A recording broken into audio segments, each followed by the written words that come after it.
kulan ay ka qayb galeen odayaasha waxgaradka aqoon-yahanka haweenka iyo dhalinyarada jaaliyada Soomaalida Itoobiya ayaa ka dhacay magaalada Oslo ee dalka Norway isla markaana madasha lagaga hadlay sidii qurba joogga kilka shanaad ee Itoobiya ee dalkan ku dhaqani ay isugu xidhmi lahaayeen dhexdoodana u xidhiidhin lahaayeen dalkoodii hooyo.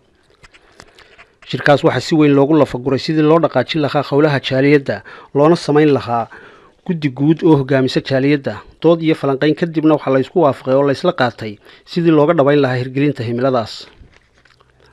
shirkaas waxa kale oo lagaga hadlay sidii jaaliyada Norway ee kilka shanaad ugu xidhmi lahayd safaaradda Itoobiya ee dalka Sweden wada shaqayn loo yeelan lahaa isla markaana waxa la isku raacay in loo diyaar garoobo ka qaybgalka kulan lagu wado in madaxda safaaraddu kula yeelato jaaliyada magaalada Oslo horraanta bisha soo socota. dhanka kalena intii kulanka jaaliyadu socday waxa la isku baraarujiyay sidii qurba joogga deegaanka Soomaalida Itoobiya uga qayb qaadan lahaa una taageeri lahaa horumarka ay dawladdu horseedka ka tahay ee ka socda deegaanka.